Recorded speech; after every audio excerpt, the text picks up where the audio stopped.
comenzando el año. Y es un tiempo glorioso, los principios de cualquier cosa. Por eso la Biblia dice, por allá en el libro de Apocalipsis, que hay unas personas que han dejado su primer ¿qué? Amor. ¿Por qué? Porque cuando comienzan las cosas, ahí está la fuerza, la motivación del comienzo. Cuando usted comenzó el noviazgo, usted cruzaba la ciudad, se mudaba de pueblo con tal de ver la amada, ¿cierto? Y con el tiempo, cuando comenzamos el camino del ministerio, queremos explotar de esa presencia de Dios. Y con el tiempo cometemos lo que dice el libro de Apocalipsis, porque han dejado su primer amor. Y Dios dice, vuelvan a las primeras obras. Y si Dios lo dice, Él tiene razón. Y en el matrimonio tenemos que volver a las primeras obras. Con los hijos tenemos que volver a las primeras obras. En la economía, en el ministerio. Las segundas obras es hacerlo a mi voluntad. Mi hermano, yo felicito a mi hermano, al adorador que está ahorita de turno en esta casa. Usted sabe que la Biblia dice que habían turnos de sacerdotes que se cambiaban cada sábado a las 3 de la tarde. Bueno, eso es otro estudio. Pero el que está de turno es porque el Espíritu Santo lo levanta. Y el sacerdote no podía decir, se me murió mi mamá, estoy enfermo, estoy peleando con los hijos, sino que tenía que un mes antes separarse de todo. Y no podía contaminarse ni siquiera de muertos, ni siquiera el luto podía entrar en su corazón. O sea que en medio de sus lágrimas tenía que levantar las lágrimas y yo voy a adorar. Porque más grande que mi dolor es el Dios al cual le sirvo. Esas son las primeras obras. Las segundas obras es que hago, pero a mi manera, porque yo creo que le estoy ayudando a Dios. Y Dios no necesita mi ayuda, Dios necesita mi obediencia. ¿Sí me hago entender? Bueno, y comenzar es muy importante. Yo soy de los que me gusta comenzar las cosas porque hay una pasión por hacerla. Cuando estábamos construyendo este templo, yo estaba apasionado por hacerlo porque yo tenía los diseños en la mente. Pero nadie miraba la figura de esto, pero yo sabía para dónde iba porque tenía unos diseños. Cuando usted llega con expectativas a un lugar, usted tiene esa pasión de hacer. Y nosotros perdemos eso. Cada año nuevo, cada cambio de ciudad, cada cumpleaños, tenemos la oportunidad en Dios de volver a comenzar. Amén. La Biblia comienza diciendo, en el principio creó Dios. Cuando vemos en el hebreo, la palabra en el principio, que es una sola palabra, es Bereshit, que nosotros lo traducimos al español, el orden de la creación. El orden de la creación. Esto es importante, pónganle cuidado. El orden de la creación. Pero cuando vamos a ver la mente de los que escribieron la Biblia, es la creación del orden.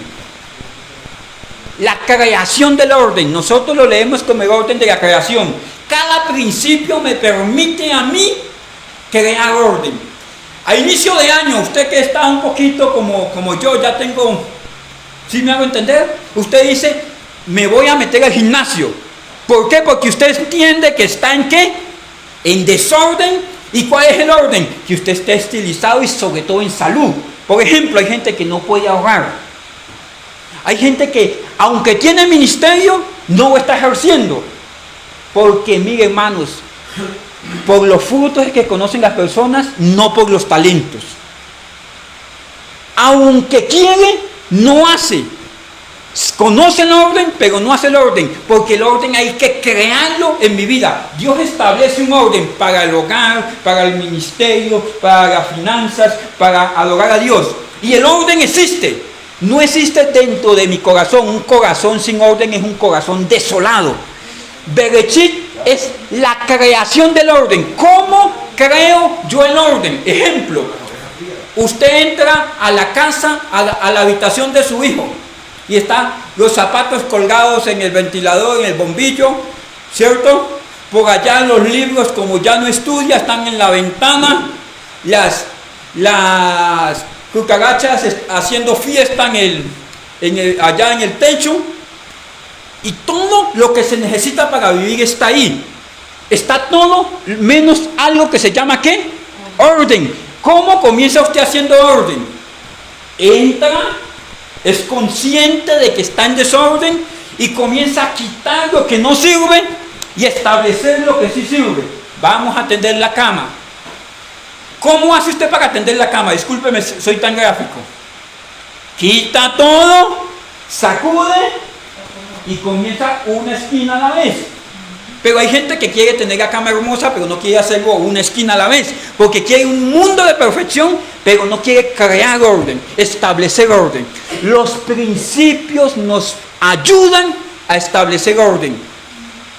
Ahorita, inicio de año, es importante que usted lo utilice para berechit, crear orden.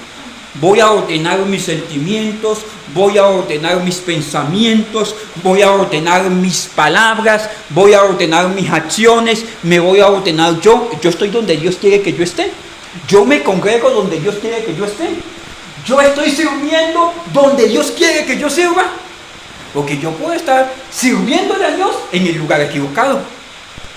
Aló, pastor, ¿usted cree que eso puede suceder? Puede estar haciendo acciones de Dios, pero no en su voluntad. Y entonces Dios, ¿por qué las cosas no se me dan? Estoy en desorden. Dios es un Dios de orden, no bendice el desorden. Dios bendice, ¿qué es? El orden. Berechit es crear el orden.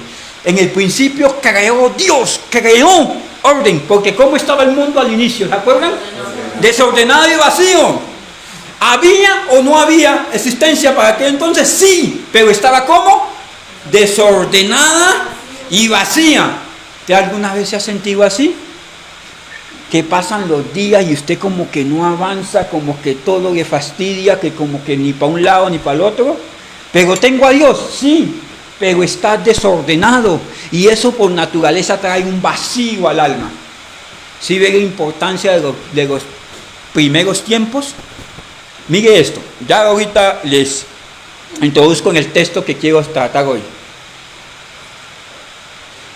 Saúl, para ser escogido a Saúl, ¿alguien se acuerda cómo Dios escogió a Saúl? Vengan los hijos de Israel. De los hijos de Israel, la tribu de Benjamín. Vengan para acá. De la tribu de Benjamín, la familia de Cis. Y de esa familia sacaron ¿a quién? A Saúl. Él fue el último. Escondido del plan de Dios. ¿Cuál era el plan de Dios? Que fuera rey. Llamaron a Israel, él, no es conmigo, no es conmigo, no es conmigo. Llamaron a Benjamín, no es conmigo. ¿Sí me van a entender? Hasta que él, por último, se reveló el plan de Dios. Mire, hermanos, nosotros muchas veces hemos sido Saúl. El Señor nos dice, no es por ahí, es por aquí. Se nos caen las muelas, discúlpeme el término, resistiendo la voluntad de Dios. Para al final de la vida decir, oye, Dios tenía razón. ¿Cuántos hemos estado ahí? Pero David no fue el último. Cuando estaban todos temiendo al gigante, ¿qué hizo David? ¿Quién fue el primero que se ofreció, que quiso desafiar al gigante? David. Él no fue el último. ¿Él fue qué? El primero. Saúl fue qué? El último en obedecer la voluntad de Dios.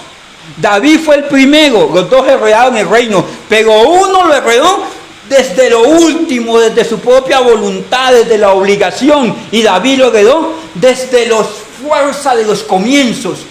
Si muevo delante de este gigante, es porque Dios lo permite. Porque hoy el Señor te entregará en mis manos. Yo voy a ser el primero porque Dios está conmigo. Yo voy a volver a mis primeras obras. Yo voy a comenzar a hacer las primeras obras. Yo voy a comenzar a ser la persona que Dios quiere que yo sea. Esas son mis primeras obras.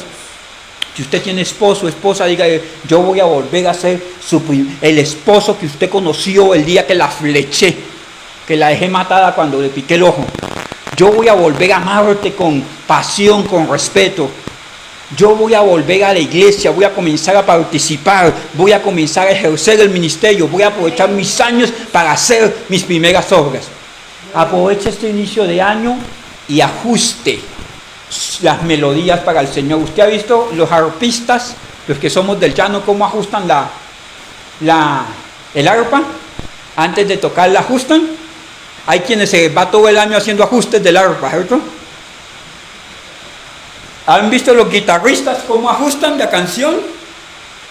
Usted tiene que ajustar para que la melodía durante este año suene hermoso para el Señor. Amén. El que no ajusta al inicio, no ajustará en el trasegar del año.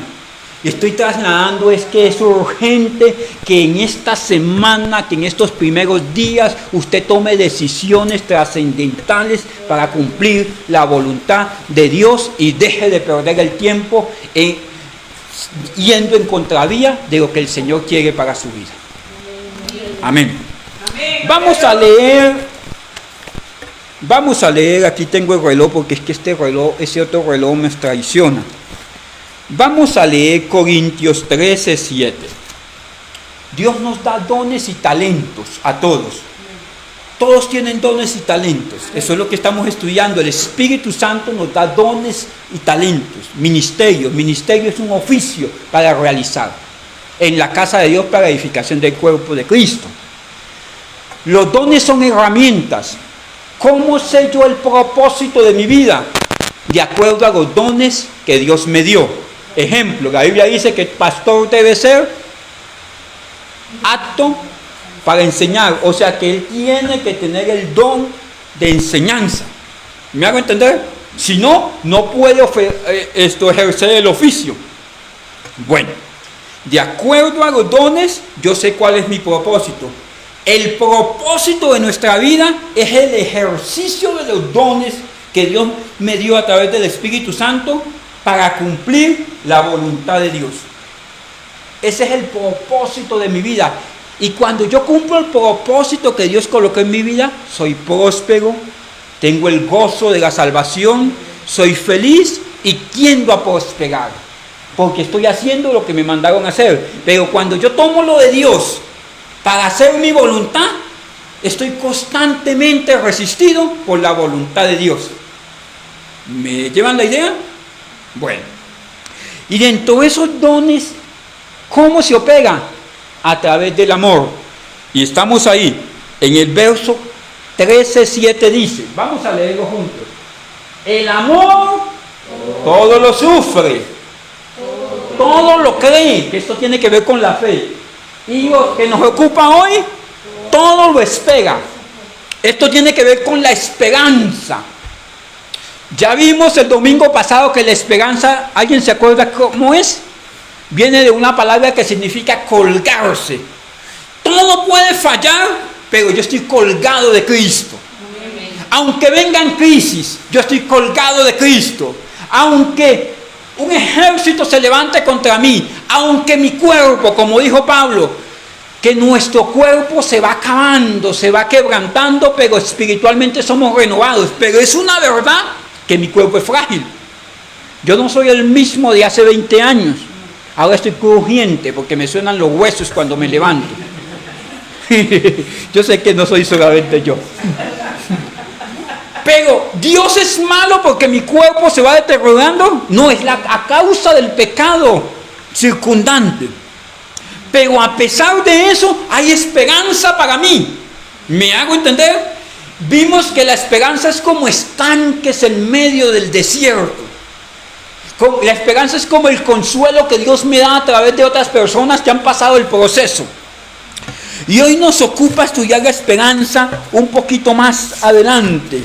Vamos a ver, mis hermanos. En Romanos 5:5 vamos juntos a este texto.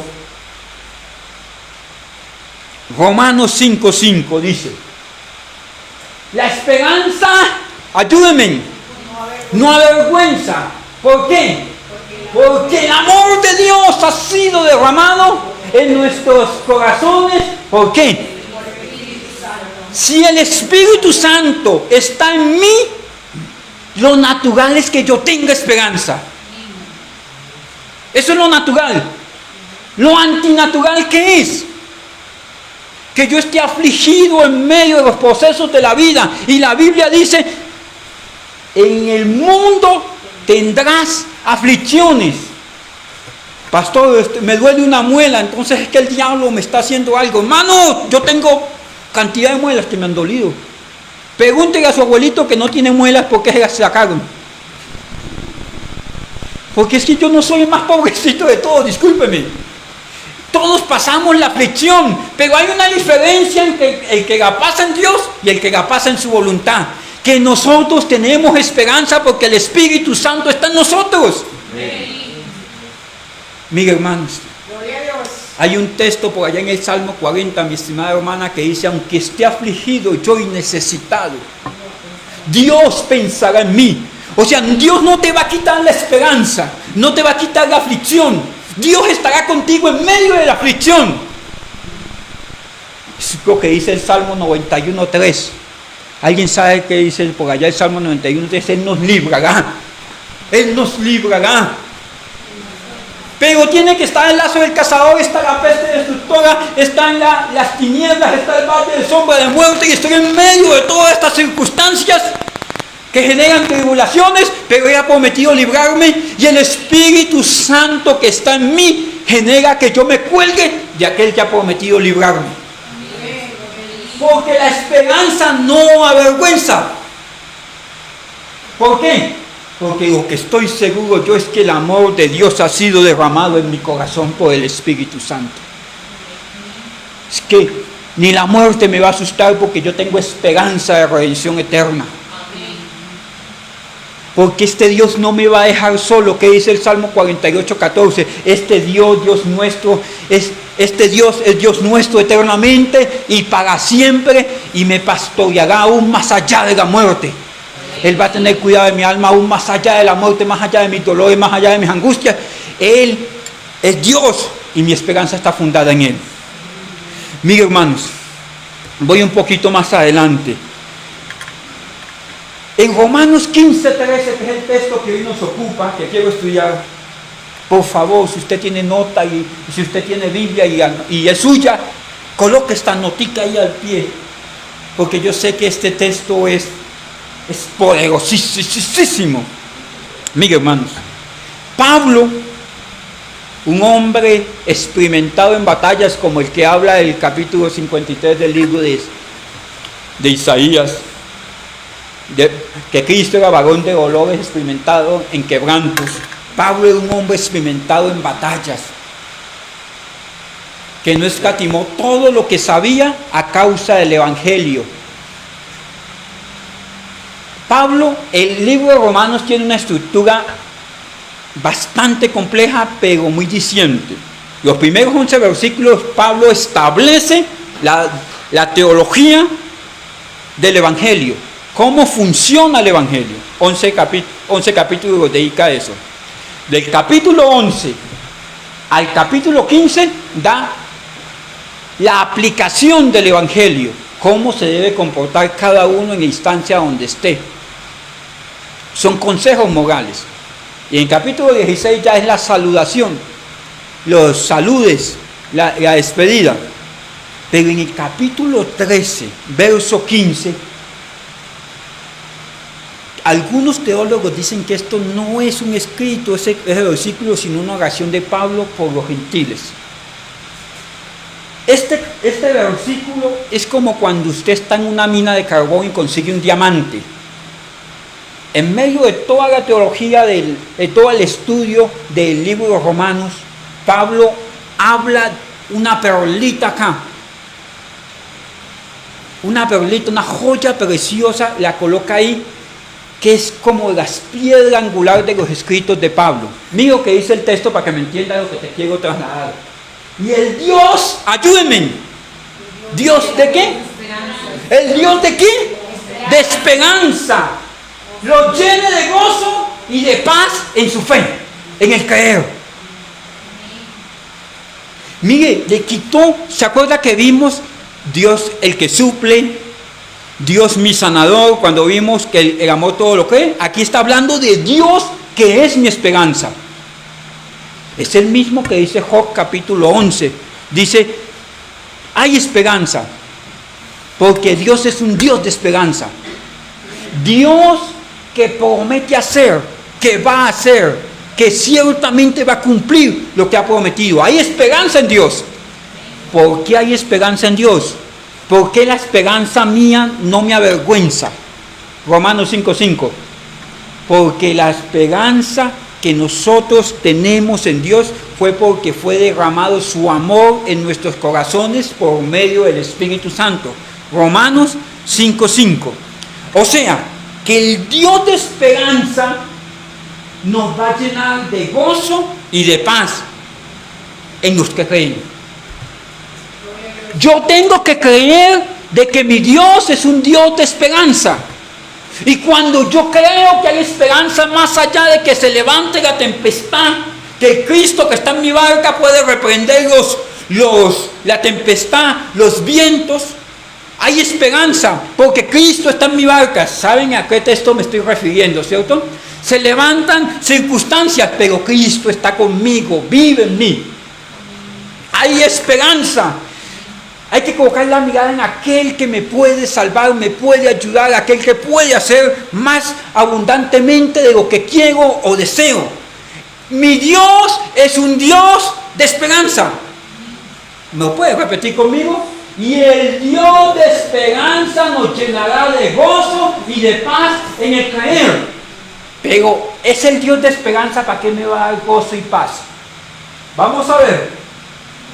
Para que abundemos en esperanza. Dios es el Dios que me da promesas. Me dice, espera en Dios, porque aún he de alabarle, corazón mío, Dios mío y Señor mío. ¿Quién dijo eso? David. Espera en Dios, espera en Dios. Él conocía al Dios de la esperanza. Y entre más espero en Dios, más se desarrolla en mí ¿qué? La esperanza. ¿Y por qué se desarrolla la esperanza? Por el poder del Espíritu Santo. Mi hermano, un cristiano maduro que va creciendo en el trato del Espíritu Santo con él, es un cristiano que no lo espanta absolutamente nada. Absolutamente nada. Mi hermano, yo he conocido cristianos que el médico le dice, te quedan 3 días de vida. Y dice, ay, bendito Dios, que voy a conocerlo cara a cara. Digo, wow, ¿y esto qué le pasó? ¿Qué chip tiene por dentro? Que yo no copio eso.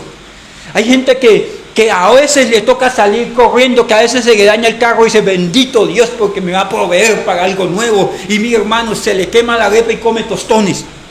O sea, por donde caiga, cae de pie como los gatos. No hay forma de quitarle la sonrisa, no hay forma de afligirlo. Hay gente que definitivamente aburre al diablo, discúlpeme. Porque no hay forma de echarle muela por ningún lado, porque viven en una esperanza genuina. Saben que Dios no se ha muerto, saben que el Espíritu Santo todavía está obrando en nosotros. Y yo a veces quiero llegar a ese nivel. Y yo me educo a mí mismo. Digo, no, es que esta aflicción no es para muerte. ¿Quién dijo eso? Cristo se lo dijo a la hermana de Lázaro y a la hermana de Lázaro, a María y a quién, a Marta. ¿Cierto? Yo voy y va a resucitar. Sí sé que resucitará en el día posterior. No, va a resucitar. Porque la enfermedad no es para muerte. Se murió mi Cristo, dijo que no era para muerte. Y yo, ¿a quién le creo? ¿A la muerte que es por un ratico o al Cristo que es eterno? Los otros pueden decir que el gobierno, que los dólares, que la enfermedad, que los virus. ¿Sabe usted que en China hay 6 virus acosando a las personas? Que ya 2 de esos están en nuestra región. Y de pronto usted o yo ya hemos sufrido alguno de ellos. Y usted se espeluca así. Hermano, mire. Estamos guardados en Dios, en Cristo Jesús. Amén. Estamos guardados en Dios. Es mi Dios de esperanza. Y esa esperanza que yo tengo en Él me llena de paz y me llena de gozo en el creer. ¿Cómo explicamos lo que dice el apóstol Pablo? Un hombre que fue molido en el proceso para acercarse más a Dios, que dice que se hallen con sumo gozo cuando se encuentren en diferentes tribulaciones, porque han sido tenidos por dignos. Hermanos, tenemos que llegar a ese nivel. Tenemos que llegar a ese nivel que si le botan limones, como dice la canción, usted haga que limonada. Bueno, mire, hermanos, vamos aquí, esta palabra esperanza, para que abundemos en la esperanza, en el poder del Espíritu Santo, es dejar que el Espíritu Santo haga en mí. ¿Qué es el gozo? Es la plenitud de la alegría. Es un deleite tranquilo. Es un deleite tranquilo. Gozo no es que yo me espeluque, que yo baile, que yo grite, eso es euforia. Usted puede comerse un pancito con café modestamente gozoso. Usted puede en sus cumpleaños, pasar un cumpleaños con su familia de manera onerosa, de manera sencilla y estar gozoso. Usted en medio de pronto de sus deudas, problemas, angustias, usted puede estar gozoso porque ve en su esposa la bendición de Dios, en tener una iglesia donde congregarse y alguien que lo instruya la bendición de Dios. Y eso no es que usted esté eufórico, voy a ir a culto, aleluya. No. Qué bendición que yo tengo el deleite tranquilo de tener un lugar donde soy instruido. El gozo es un deleite, pero no es un deleite eufórico que usted llegue y le dice, oye, usted sí está gozoso. ¿Por qué? Porque está que se sonríe, porque está, mejor dicho, eufórico, está súper feliz. No necesariamente es el gozo es un deleite. Mire, hermanos, no sé si usted ha subido la cuesta aquí para llegar a este templo hermoso y toma agüita fría de allá de ese dispensador. ¿No le ha parecido que es el agua más dulce de toda la historia? Cuando llega con la lengua afuera y usted, es un momento santo allá afuera, yo los veo que toman esa agüita fría y es como si el alma les volviera al cuerpo. Uno dice, están deleitándose. Es ese deleite de cuando usted a la amada le da una flor y ella la huele. Ella no piensa cuánto valdrá esto. Es el deleite. Hermano, mire, cuando aprendemos a deleitarnos de manera tranquila, comenzamos a adorar. Comenzamos a honrar a Dios. Tenemos el gozo de la salvación. Mire, hermanos, hay gente que hoy se puede ganar 20 millones y están diciendo, y tan poquito porque es que no me alcanza para la cuota del carro, para el último celular, para el último iPhone, para los viajes, porque mi jefe viajó a las Bahamas y en cambio yo no he ido ni a la tienda de la esquina. Y maldice por lo que el Señor provee.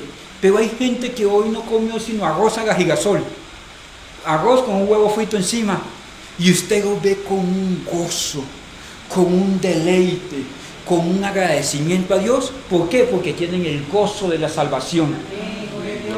¿Y eso por qué tiene ese gozo? Porque tiene esperanza de que Dios haga en su voluntad lo que tiene que hacer. Y la paz, Job 22:21, por favor, chequina. La paz, ¿qué es la paz? ¿Alguien se acuerda qué es la paz? Ayúdenme ustedes que trajeron lentes a deducir qué es la paz. La amistad con Dios. Es sentir esa comunión con Dios en medio de los conflictos. Yo, a pesar de mi desobediencia, sentir de que tengo esa comunión, que puedo arrepentirme, que el sacrificio de Cristo fue completo para llenar todos mis vacíos. Mire, hermanos, un día de estos se nos aparece en el camino la muerte, y yo puedo decir, es que yo estoy esperando que Cristo venga por mí o yo irme con Él. Un día de estos me toca algún proceso médico, de esos terribles. Yo conocí lo que es tener paz en el accidente que tuve el año pasado. Yo no sé, nunca les he contado porque es feo, que esta mano me quedó colgando.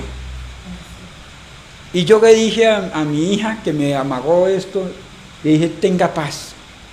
No va a suceder más nada de lo que Dios permita.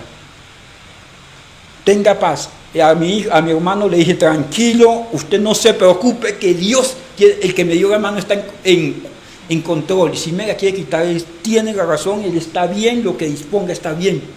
El día que me fui en ambulancia, todo chévere, yo nunca había montado en ambulancia. Estaba mi hermano ahí, dije, me voy a descansar, ahí está la iglesia, usted verá qué hace. Me fui, me desconecté. Y en medio de esas circunstancias, yo aprendí a tener paz. Porque yo no puedo hacer más de lo que Dios ha hecho. No que es terrible, que se va a acabar el mundo. Yo tengo paz, si se acaba el mundo salimos de deudas. ¿Sí me van a entender?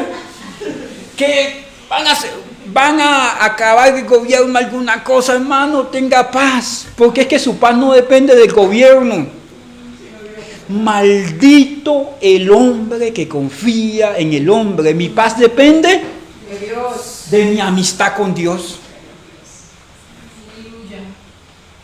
Hermano, mire, usted aprende a andar con... Hay un libro que se llama El rinoceronte, que básicamente le voy a ahorrar la compra.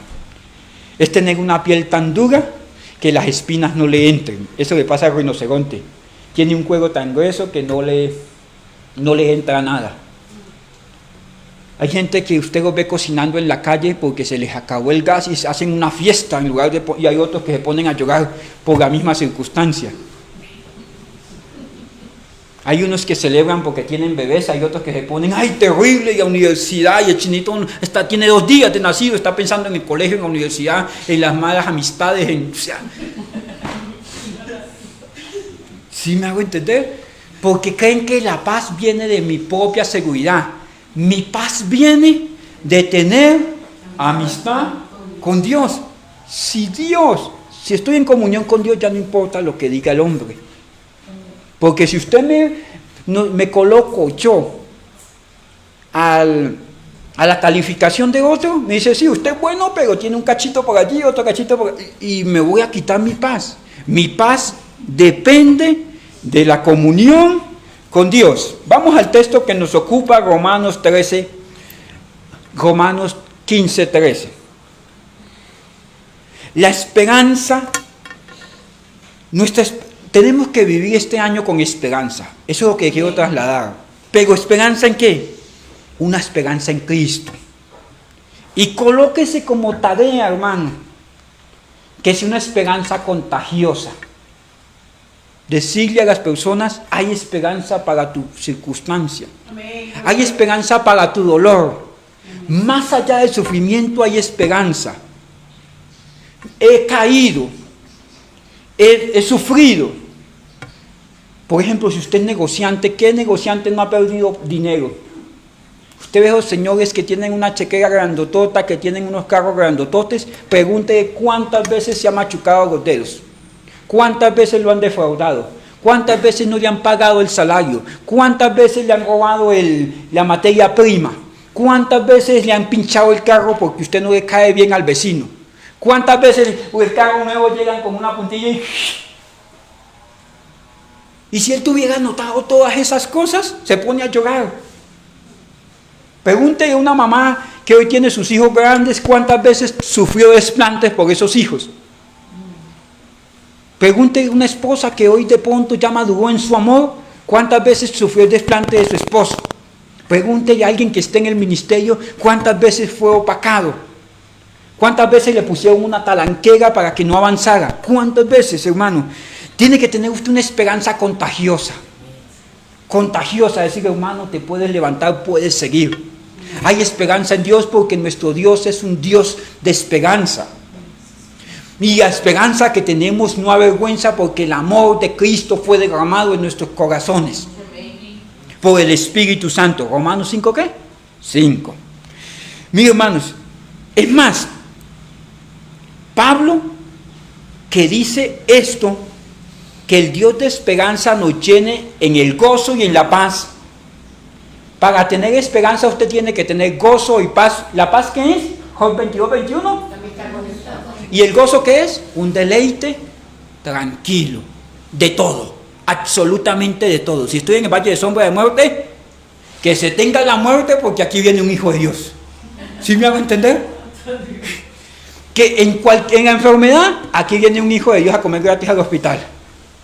Pero es un deleite tranquilo. Pero ¿cómo? ¿De dónde saca Pablo este? Porque miren, hermanos, estos son de los principios del reino de los cielos. Romanos 14, 17, por favor, Chequina, vamos a Romanos 14, 17. Déjenme ver el reloj. Romanos 14, 17, ¿qué dice? Porque el reino de Dios no es comida, ayúdenme, ni bebida, sino justicia, paz y gozo en el Espíritu Santo. ¿Se les parece el texto? Romanos 13:15. ¿Qué había en el texto de Romanos 13:15? La esperanza es gozo, paz y fe en el creer. O sea, yo puedo tener paz sin fe. Es que mi paz viene de la amistad con Dios, y el que cree en Dios tiene que saber, el que se acerca a Dios tiene que creer que le hay. O sea, debo tener fe en Dios. Yo puedo tener gozo en medio de las circunstancias de la vida sin fe. No, porque si yo me veo a mí en el espejo puedo ver un desastre, pero si yo me veo con la fe de que Dios puede transformarme, me puede cambiar, eso me da gozo a pesar de las circunstancias. De los principios del reino de Dios es el gozo y la paz, y esto unido a la fe ¿da qué? Esperanza. ¿Y quién obra la esperanza en nosotros? Los tres textos que hemos leído, Romanos 5:5, porque el amor de Dios fue derramado en nuestros corazones por el Espíritu Santo. Romanos 13:15 dice que este Dios de paz nos llenará de gozo y de paz. Este Dios de esperanza nos llenará de gozo, de paz en el creer, ¿cierto? ¿Por qué? Por el Espíritu Santo. Y este dice gozo y paz. ¿Quién obra en mí esa esperanza? El Espíritu Santo. Pero si yo hago, ¿qué hago? No, yo hago mucho en la iglesia. ¿Estás dejándote tratar por el Espíritu Santo? ¿Estás dejando que Él avive ese don, ese ministerio, esa voluntad de Dios en ti? ¿Sí me hago entender? Si yo no tengo esperanza, lo que voy a decir se lo voy a decir con pinzas. Y se lo voy a envolver en algodón para que no nos pegue tan duro. Si yo no tengo esperanza, soy un cristiano que tengo el Espíritu Santo contristado. ¿Aló? Estoy tapando el Espíritu Santo en mi vida. Voy un poquito más allí. Mire, hermanos, en primera... No, vamos a saltarlo. Mire, hermanos, en Esther, con esto ya voy terminando con estas dos. En Esther 9:25, la historia de Esther es que un hombre malvado llamado Amán determinó un día acabar con el pueblo de Dios. ¿Se acuerdan que les dije que en Romanos 5 hay un texto que dice que Abraham creyó esperanza contra esperanza? Están espelucados porque el pelucón del trono los va a sacar, que va a sacar 1,5 millones de personas por año. Nuestra esperanza, ¿de dónde proviene? ¿Del gobierno? De Dios. No, pero es que la ley es que Abraham creyó esperanza contra esperanza. O sea, no hay posibilidades. Pero yo, que tengo el Espíritu Santo, tengo que mantener, ¿qué? Mi esperanza. Mi esperanza es genuina. ¿Por qué? Porque proviene de Dios, que derramó su corazón, en nuestro corazón su amor. Mira, hermanos, este hombre llamado Amán le dijo a los israelitas que ese día iban a morir todos. Y esto sí es la aplicación práctica de cómo yo desarrollar la esperanza en mi vida. Y yo se lo digo de pronto a los que viven conmigo, a veces me ven con ojos como de incredulidad cuando yo digo, yo me gozo en la tribulación. 499. Yo me gozo en las tribulaciones. Que digo, si no hay para echarle a la olla, bendito Dios que me puso a ayunar. Mire, Esther 9:25, discúlpeme, es que estaba buscando aquí. Mas cuando vino Esther a la presencia del rey, le ordenó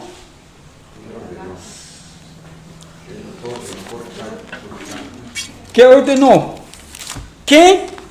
9:20, discúlpeme, que estoy perdido el texto. Alguien dijo, tienen que morir. ¿Cuál era el decreto del rey? Que los israelitas, el pueblo de Dios, los hebreos de aquel entonces tenían que morir. ¿Qué posibilidad había de que se salvaran del imperio más grande que existía sobre la faz de la tierra? Ninguna. Abraham creyó esperanza contra todo pronóstico. Un viejito de casi 100 años iba a tener un bebé. Chistoso, ¿cierto? Hay cosas que hacen reír a Dios. Como decía un predicador, ¿quieres hacer reír a Dios? Cuéntale tus planes. Hay cosas que hacen reír a Dios. ¿Por qué? Porque no es que este rey nos va a matar, hasta aquí llegamos, perecimos, esta persona que es mala me está oprimiendo y tiene mucho poder y el diablo puede más que Dios. Haga reír a Dios, cuéntele sus planes. Aquí no había posibilidad de que se salvaran. Y mire, y escribió Mardoqueo estas cosas y envió cartas a los judíos que estaban en todas las provincias del rey Asuero, cercanos y distantes. ¿Qué decían las cartas? Ayúdenme más adelante. Siga el otro texto, Chequina. Ordenándoles que celebrasen el día 14 del mes de Adar y el 15 del mes del mismo cada año, como en los días en que los judíos estuvieron en paz de sus enemigos. Voy más adelante. Dice que los hiciesen días de banquete y de gozo, para enviar porciones a cada uno, a sus vecinos, y dádivas a los pobres. Hermanos, los iban a colgar. Los iban a colgar. Y me llega y dice que se pongan gozosos, porque Dios va a obrar. Hay un texto en el segundo libro de Crónicas donde un rey llamado Asap, le dijeron, viene el rey de Babilonia contra ti con un gran ejército. Y ellos dijeron, pero no tenemos las armas, vamos a arreglar las poquitas armas que tenemos. Él dijo, saquen las trompetas de los adoradores y comencemos a adorar a Dios. Sí, pero ¿cuál es la expectativa? Que los iban a... Ellos dijeron, si nos morimos en el gozo. Mira aquí, esta es la práctica de la esperanza. Todo está en contra. Y somos llamados al gozo y a la paz. Y al creer. Aunque todo esté en contra, mi accionar, ¿qué debe ser? Gozo, que es deleite, tranquilo de las cosas. Paz, que es comunión con Dios. Y creer, que es ¿qué? Fe. ¿Cuál es la receta contra los problemas que me angustian constantemente? Gozo, paz y creer. Y esto se llama ¿cómo? Esperanza. Miren, envíen porciones. Hagan una fiesta, comiencen a alabar a Dios en medio de esa circunstancia. ¿Usted es capaz de adorar a Dios en medio del desierto? Porque la esperanza es estanques en medio del desierto. Pastor, me la está poniendo de para arriba. Hermano, yo estoy aprendiéndolo.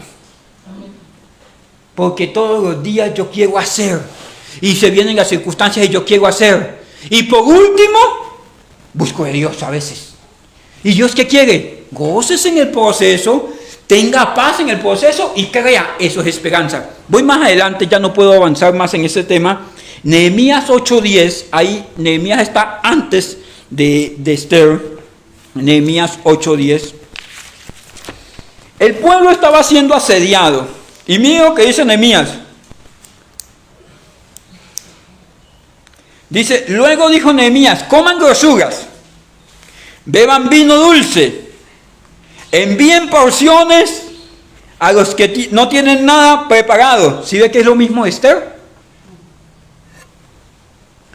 Porciones a los que no tienen nada, porque día santo es el Señor. No se entristezcan, no se entristezcan. Y este texto sí se lo sabe usted.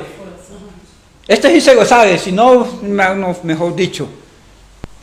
¿Sí se lo saben o no? El que sigue. Porque el gozo del Señor es nuestra fortaleza. Y aquí no es de fuerza, aquí es de que me cubre el gozo. Me cubre el gozo. O sea que en medio de las circunstancias, la esperanza mía, ¿cómo se revive? gozoso en esa tribulación, porque soy tenido por digno de esto que está sucediendo.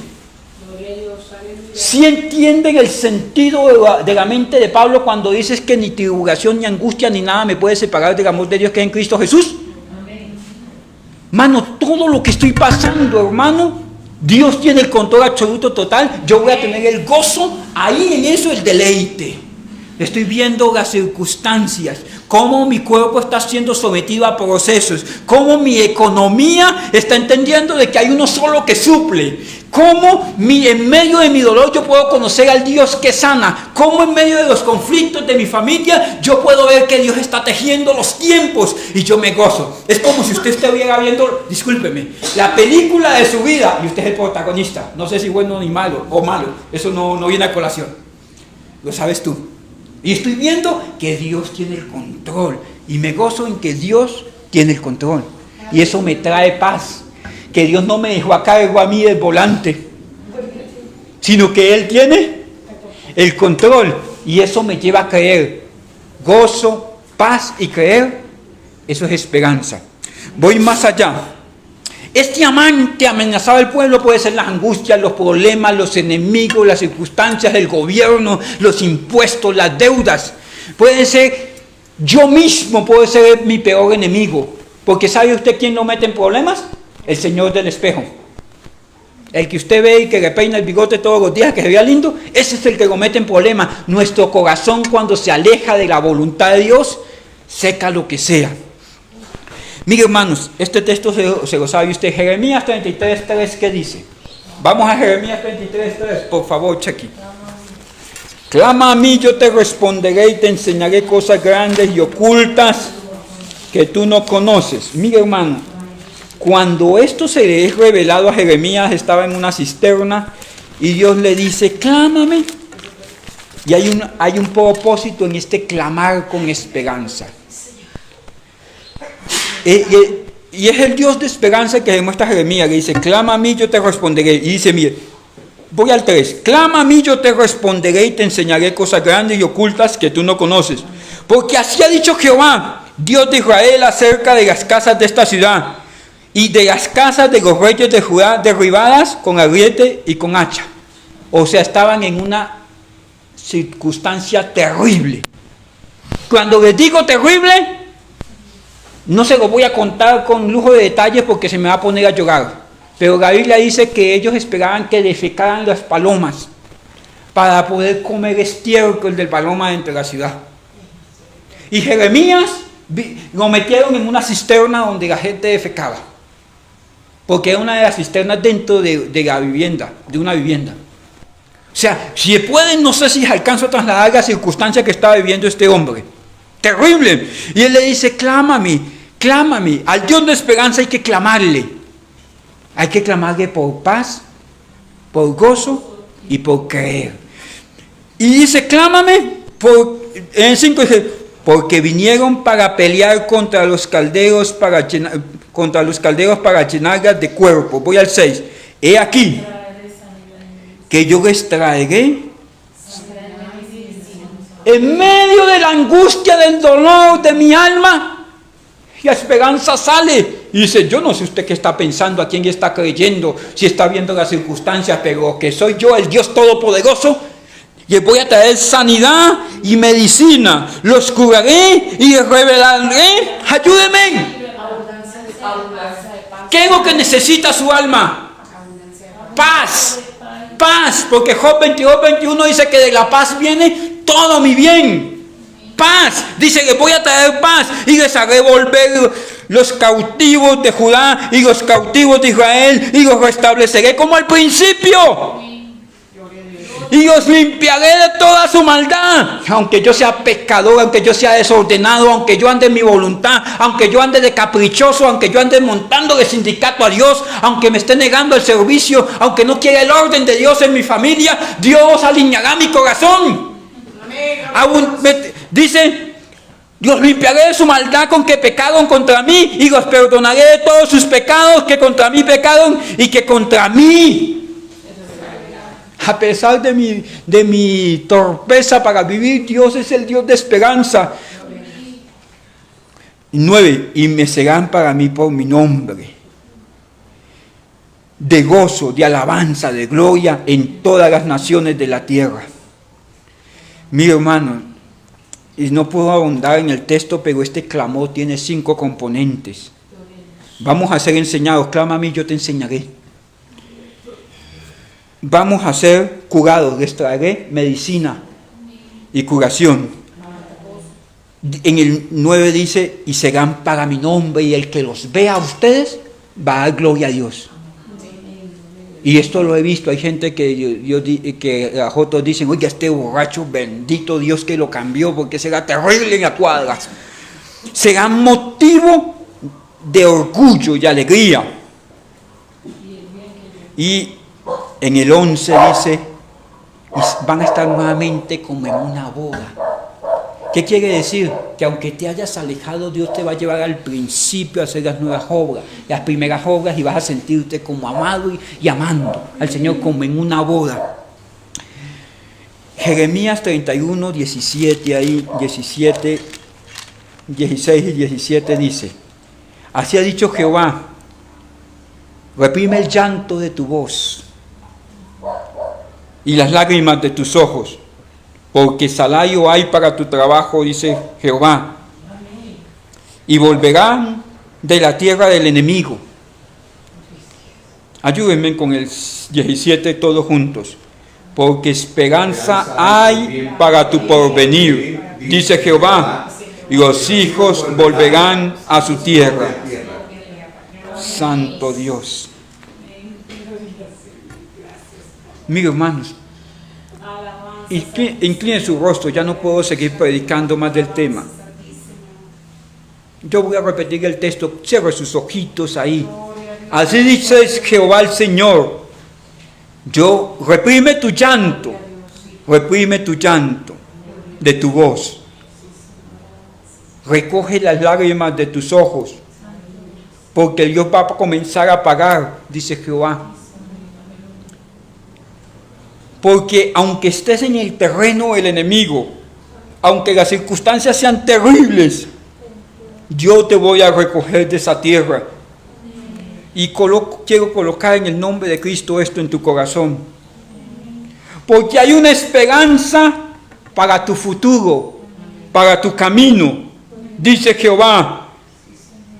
Porque todo lo que ha pasado, porque tus fuerzas volverán, porque tus hijos volverán, porque las esperanzas volverán, porque te visitará la paz, porque te visitará la verdad, porque te visitará el gozo, porque hay esperanza.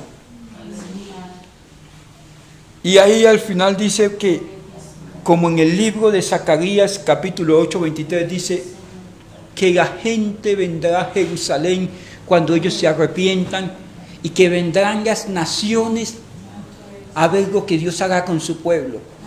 Las personas conocerán al Dios de la esperanza cuando vean que Dios ha tenido esperanza con nosotros, ha tenido bien con nosotros. Esperanza hay para tu futuro, dice el Señor, y todo lo que has perdido, lo que se ha quebrantado, lo que has pasado, humillación, volverá. Yo quiero que te humilles por un momento en su presencia. Yo quiero que te humilles por un momento en su presencia. Si tú has perdido la esperanza, dile: Dios, haz que el Espíritu Santo obre en mí esa esperanza genuina. Porque hay una esperanza para mi futuro, dice el predicador, que la palabra ha establecido.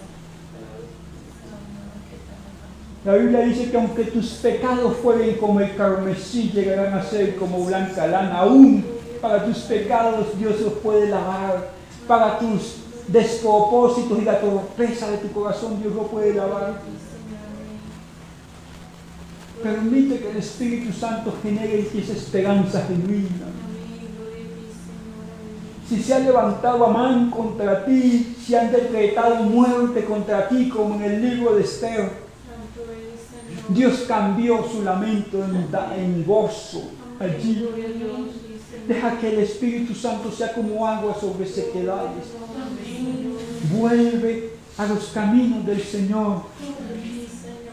Colócate disponible a la obra del Espíritu Santo y deja que Él sea el Dios de tu vida. Deja de perder el tiempo en tu propia voluntad y ríndete a Él. Si no conoces el Evangelio, este es el mensaje del Evangelio. Cree en el Señor Jesucristo y serás salvo. Tú y toda tu casa. Acéptale como Señor de tu vida. Arrepiéntete de tus pecados y cree que Él murió por ellos en la cruz del Calvario. Y si conociendo el camino del Evangelio estás viviendo en tu propia voluntad, devuélvete del camino, entre tanto que estás en el camino de la vida. Porque el que confiesa y se aparta alcanza misericordia. Hay esperanza, hay esperanza, hay esperanza. Y corremos juntos por esa esperanza. Y Espíritu Santo, coloca en mí esa esperanza que yo necesito para este momento. En medio de mi dolor, de mi enfermedad, de mi quiebra, de las muchas facturas, de los conflictos en el hogar, coloca en mí esperanza. Coloca en mí esperanza. Señor, escucha a tu pueblo, escucha a los que están a la distancia, a los que están escuchando esta palabra a la distancia. Ayúdalo, Señor. Te lo suplicamos creyendo en el nombre de Cristo Jesús, Señor. Muchísimas gracias. Amén y amén. Mi estimado hermano, Dios me les bendiga. Que el Señor, tu Dios Todopoderoso, te bendiga y te guarde, haga resplandecer su rostro sobre ti, tenga de ti misericordia y coloque en ti paz en el nombre de Cristo. Si alguno de ustedes voluntariamente quiere ofrendar en esta iglesia, lo puede hacer en aquel lugar que sea dispuesto para eso. Bendiciones. Dios los bendiga.